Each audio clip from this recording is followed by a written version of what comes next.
So Scott Freeman in Worst Ex Ever. Where is Karen Kummer's kidnapper now? The final episode of Worst Ex Ever Season 2 shift into one of its most harrowing real-life cases, focusing on Scott Freeman, a man whose outward charm masked years of escalating control abuse and ultimately kidnapping. The documentary reconstructs his relationship history in detail, showing how a pattern of manipulation slowly turned into full-scale criminal violence. Freeman's early relationship with Kim is presented as the first major warning sign. What begins as an apparent normal romance gradually reveals deeper issues: controlling behavior, emotional manipulation, and eventually physical violence. Over time, his substance abuse, first crack, cocaine, and later steroids, appear to intensify his aggression. The documentary emphasizes how each stage of escalation was met with hesitation or forgiveness, allowing the cycle of abuse to continue unchecked.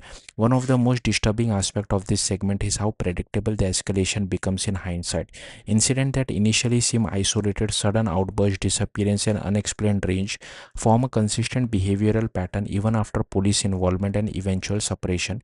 Freeman does not reform, instead continuing his violent trajectory into his next relationship. The next relationship with Karen becomes the central focus of the episode's kidnapping narrative. Initially, Freeman presents himself as attentive and affectionate, quickly integrating into her life. But the same pattern reemerges: boundary violation, control over her personal space, and eventual isolation. He moves into her home, displaces her niece, and gradually asserts dominance over her daily life. The escalation into stalking and restraining order violation makes a critical turning point. Rather than deterring him, legal intervention appears to intensify his fixation. The documentary highlights this phase as particularly important in understanding how restraining measures alone are sometimes insufficient when dealing with persistent violent offenders. The kidnapping itself is presented as calculated and multi-stage crime.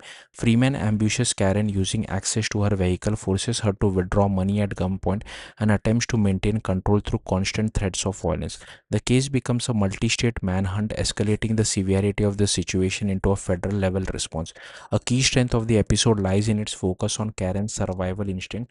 Despite being under extreme duress, she manages to leave behind clues that ultimately aid law enforcement.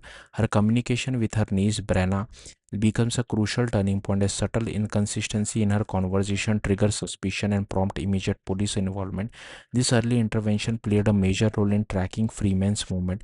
The documentary also emphasizes Karen's intelligence and resilience during captivity. She secretly leaves written notes in public restrooms along their route, creating a breadcrumb trail for authorities. This strategy ultimately proves effective when one of the notes is discovered and escalates the urgency of the investigation across jurisdictions.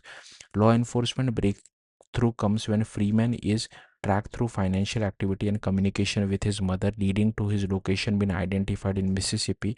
The FBI's involvement underscores the seriousness of the case as it spans multiple states and involves armed kidnapping and ongoing threats to life. When authorities finally intercepts the vehicle, the evidence inside confirms premeditation. Items such as restrained weapons and survival supplies indicate kidnapping was not spontaneous but carefully planned. Freeman is arrested and charged with multiple serious offenses, including kidnapping with a weapon and aggravated stalking. His trial concludes with a life sentence in 2007, reflecting the severity of his crime and the accumulation of evidence against him. According to the documentary, he remained incarcerated until his death in prison in 2025. What makes this episode particularly impactful is not just the crime itself, but the way it is framed through survivor testimony and behavior patterns. The series repeatedly returns to the idea that abusive relationships often begin in a way that seem ordinary, even comforting, before gradually shifting into control and danger. Unlike dramatized true crime adaptation, Worst Ex Ever avoids sensation framing. Instead, it builds its tension through chronology and consequence, showing how early warning signs, when overlooked, can escalate into life-threatening situation. Karen's story in particular becomes a reminder of how survival often depends on small decision, instincts, and moment of awareness that interrupt a much larger pattern of control. Ultimately, this episode leans a heavy but clear message. Danger is rarely sudden, it develops in stages, often hidden behind affection, familiarity, and trust. And in Karen Kumara's case, the survival came not from a single act of heroism but from a series of small, intelligent choices made under extreme pressure. Choices that ultimately saved her life and ensured Freeman was held accountable. Thank you for watching. Bye.